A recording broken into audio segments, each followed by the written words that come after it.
Hi friends, welcome to the Easy Learning Biology session. இந்த செஷன்ல நம்ம பார்க்க போறது ஒரு pollen grains உடைய cross section under electron microscope. What are the parts are analyzed? Inside the pollen grainsல வந்து ஒரு biggest cell இருக்கு enveloped by plasma membrane. Okay. Inside there is enormous cytoplasm. நிறைய cytoplasm இருக்கு. அதுல reserve food large quantity இருக்கு. இந்த செல்லுக்கு name vegetative cell. One. The nucleus analysis பண்ணி பார்த்தோம்னா irregular shape nucleus. That means tube nucleus. Okay. There is presence of vacuole நிறைய இருக்கு. Inside the cytoplasm there is another one smallest cell called generative cell. It also disperses மிதந்துட்டு இருக்க சைட்டோபிளாசத்துல இந்த செல்லுக்கு பேரு generative செல்லுக்கு பேரு which has the least amount of cytoplasm. கொஞ்சோண்டு cytoplasm இருக்கும். அப்ப கொஞ்சோண்டு சைட்டோபிளாசம் இருந்தா கொஞ்சோண்டு என்ன இருக்கும்? ரிசர்வ் ஃபுட் இருக்கும். Okay right. இதுல இந்த வெஜிடேட்டிவ் செல் இந்த ஜெனரேட்டிவ் செல் எப்படி ஃபார்ம் ஆச்சுன்னு கேட்டா த்ரூ அன்இக்குவல் மைட்டாசிஸ். சரியான மைட்டாசிஸ் வந்து ஆர்டர் பண்ணி நடந்திருக்காது. ஓகே, அதனுடைய ரிசல்ட்ல தான் இந்த வெஜிடேட்டிவ் செல்லும் இந்த ஜெனரேட்டிவ் செல்லும் ஃபார்ம் ஆயிருக்கு. So the unequal mitosis which give the two cell. Majority 60% of angiospermல வந்து இந்த டெகிசன்ஸ் மைக்ரோஸ்போர் pollen grain எப்ப டெகிசன்ஸ் ஆகும்னு கேட்டா இந்த 2 cell stage. otherwise 30 nearly 30 or 40% angiospermல வந்து 3 cell stagesல தான் என்ன ஆகும்? டெகிசஸ் ஆகும். ஸ்பொராஞ்சியத்தை விட்டு அவங்க வெளியில வருவாங்க. ஓகே, எப்படி சார் அந்த 3 cell stage ஃபார்ம் ஆகுதுன்னு கேட்டா once the generative cells further divide mitotically, so resulting the formation of 3 cell stage. Okay right. Next அவுட்டர்ல நம்ம வந்து அனாலிசிஸ் பண்ணி பார்த்தோம்னா the pollen grains is covered by 2 layer. Outer layer நம்ம என்ன சொல்லுவோம்னா எக்ஸைல், இன்னர் லேயர்ல வந்து என்ன சொல்லுவோம்? இன்டைன்னு சொல்லுவோம். அவுட்டர் லேயர் வந்து எப்படி இருக்கும்? திக்கா இருக்கும். Inner layer very very thin. Very very important for both NEET and board exam.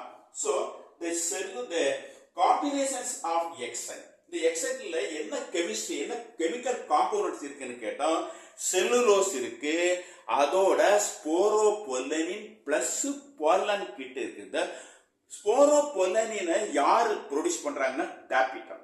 The tapetum it function otherwise in the supplying of nourishment to the developing microspore. So the tapetum involved in the dual function nourishment as well as in the formations of sporopollenin. Okay, the sporopollenin color எப்படி இருக்குன்னு கேட்டா yellowish in color. Yellowish in color due to the presence of carotenoid. கேரட்டுக்கு என்ன colour இருக்குன்னு சொன்னா உங்களுக்கு லைட்டா ஒரு orange colour இருக்கு. சோ the pollen grains உடைய மேல இருக்கக்கூடிய the sporopollenin எப்படி இருக்குன்னா yellowish color which is okay. Next presence of lipid அதுல இருக்கு. It's a sticky nature of lipid. இந்த லிப்பிடுக்கு ஸ்டிக்கி நேச்சர் இருக்கிறதுனால வரக்கூடிய பாலிடா இன்செக்டினுடைய அப்டாமினல் ரீஜியன்ல இந்த pollen grains ஒட்டுவதற்கு ரொம்ப ரொம்ப என்ஹான்ஸ் பண்ணுது. So the pollen grains due to the presence of sporopollenin lipid which enhance the sticky on the abdominal side of the insect. Okay. Next, the inner layer is made up of pectin, hemicellulose, callose and protein. Pectin and hemicellulose, callose are the polysaccharide, otherwise with the small quantity of protein the combination இருக்கு. Next, exine is also in the formations of fossilization due to the presence of sporopollenin. இது என்ன பண்ணுதுன்னு கேட்டா helpful for fossilization of microscope. Microscopic விட்ல இருக்கக்கூடிய இந்த pollen grains எப்படி sir உங்களுக்கு வந்து fossil form கிடைக்கு? Fossils are nothing but once upon a time the remains of past living plants. ஒரு காலத்துல வாழ்ந்து 500 ஆண்டு அல்லது 1000 ஆண்டுகளுக்கு முன்னாடி வாழ்ந்து மடிந்த தாவரங்களை பார்ட்ஸ் தான் நம்ம வந்து ஃபாசிலைஸ்ட்னு சொல்றோம். எப்படி சார் இப்போது இந்தோண்டு இருக்கக்கூடிய மைக்ரோஸ்கோபிக் அளவில் இருக்கக்கூடிய இந்த பொல்லன் கிரைன் எப்படி சார் ஃபாசில் ஃபார்மா நமக்கு அவைலபிலிட்டின்னு கேட்டால் due to the presence of sporopollenin with high strength அதுக்கு இருக்கு. Next, sporopollenin withstand high temperature, extreme light, acidity, extreme alkalinity, even enzyme ரியாக்ஷன்ல இருந்து ப்ரொடெக்ட் பண்ணுது. யாரு? ஸ்போரோபொல்லனின். அடுத்த next important point. Next, exine is not uniform. இந்த exine இருக்குல்ல, அந்த பொல்லன் கிரைன்ஸ் எல்லா பக்கங்களையும் ஒன்று போல என்ன இருக்காது, spread ஆயிருக்காது. There some area there is no sporopollenin. That area is slight depression or groove மாதிரி இருக்கும். அந்த இடத்துக்கு பேரு germ pore. Through germ pore the germ tubes are entered. Okay. Exine XB fascinate array pattern. இந்த exine வந்து எப்படி form ஆயிருக்குன்னு கேட்டா நிறைய, அதாவது குரு இருக்கும், அதுக்கு மேல நிறைய பங்க்சுவேஷன் மாதிரி இருக்கும், ராடு மாதிரி இருக்கும். சோ இந்த பேட்டர்னுக்கு பேர் தான் நம்ம என்ன சொல்றோம், ஃபேசினேட்டிங் ஆரே பேட்டர்ன் சொல்றோம். Okay, right. Next, pollen causes allergy. What is mean that allergy? Allergy is a symptom on the skin like rashes, lesion form ஆகும், அதுக்கு itch form ஆகும். Some chemicals, some plastics, some soap also gives some allergy. So those substances that causes allergy is known as allergens. So pollen grains also act as a allergen. It causes respiratory disorder like wheezing. Okay. Next, what is mean that viability of pollen grains? The fertilization power of the pollen grains with the egg. Okay, the viability is retained constant. It gradually decrease.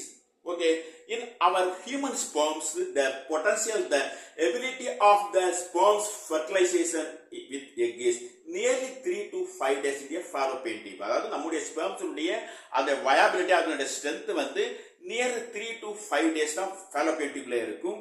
அதுக்குள்ளாடி என்ன ஆகணும்னா fertilisation ஆகணும்.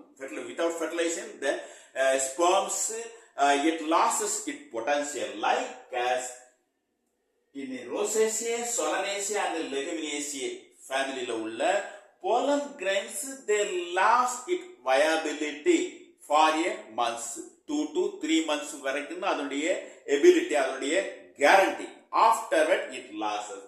In the meanwhile, rice, wheat plants ல வந்து for a month, ஒரே ஒரு மந்தோட இருக்கும்.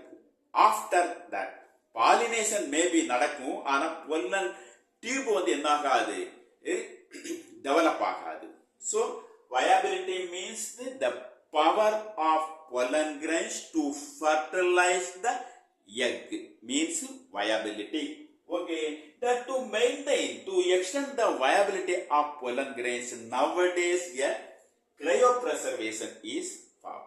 Cryopreservation is nothing but the pollen grains are under minus 196 degrees Celsius in nitrogen liquid is preserved for future crop breeding.